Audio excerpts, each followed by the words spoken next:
Randolph Zora, watching in Ontario, says, I was reading Rob Vanstone's book on the Riders. He said the men's rooms in Old Taylor Field had troughs to tinkle in. I know they weren't modern, but I don't remember troughs. Oh, yeah. They had troughs right up until the end, I believe. Mm-hmm. It was disgusting. There was really nobody that wanted to keep Taylor Field. I mean, nobody.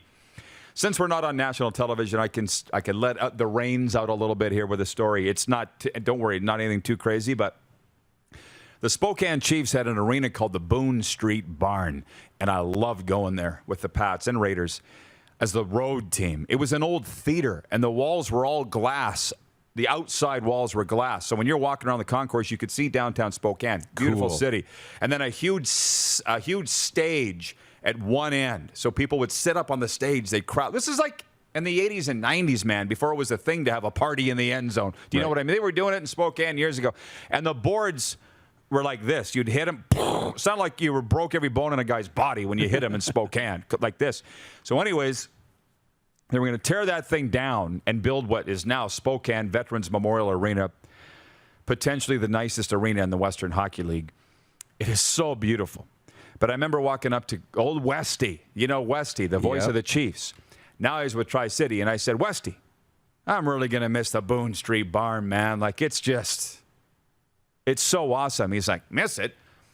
Have you talked to Westy? You know, he's so dry and cynical. He's like, I'll take a leak on the parking lot that this thing becomes. Miss it? Piss all over the Boone Street Barn. I'm like, well, I never forgot that. That was in about 1994.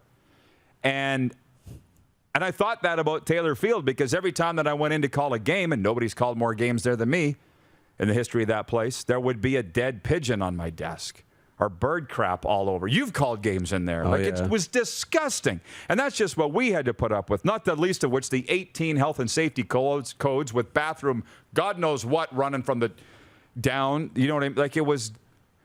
Nobody was sad to see that place go. And that's what Westy was saying about the Boone Street Barn. Yeah. It's okay to come into 10 days a year as a fan, maybe, but when you go there to work every day, sorry to go totally off on that. You're sad about it because of the memories, right? And I really wasn't. You fell in love with the team in that place, and that's the stuff you miss, and you don't get that same feeling in the new building. But the kids do, because this is where their memories are being made. Exactly. So they're going to feel the same way about it as you felt about Taylor Field or the old arena in Spokane. Man, that's cool. And I can hear him doing, because every time he comes into Saskatoon or Regina, pulls up a chair, sits down with Les, He's and the best. Starts chatting. And it's just the greatest conversations. There's something about him that reminds me of Jay Leno a little bit. Yep. Really big chin. Big chin and kind of the voice a little bit. The voice, the too. Character. We'd love to get him on here. It'd be great. Darnell Theris from Rockstar Supply Chain Solutions. You guys want to run the Rockstar, the guitar right over here? There you go. Rockstar of the Day. They sponsor it. He says, when you are short, the troughs were especially gross. How about that? Yeah, the guy in Ontario, Randolph, said, did they once have troughs? What do you mean once? We had them right up until the time our wrecking ball went through that place. Right to the end.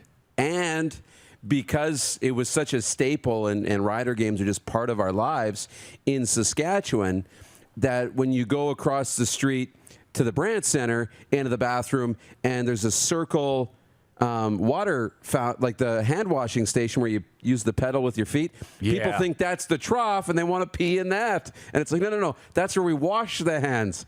So they get all confused. I was telling you this when we were doing Pats games this spring.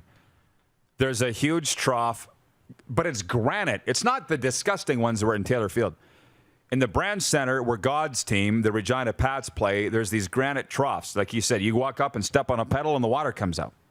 And when I was in grade 2, we were at the Agribition Rodeo Cabaret, and my cousin Wade's dad, Gary Beck, walks up and hangs it out and takes a leak in that thing. I'm like, I was 7 and I knew that you don't do that. What are you doing, Gary? And what do you say when he's a dad? And we're 7. Ew. You're washing your hands. It's like, probably laughed our ass off is what we did. So stunned.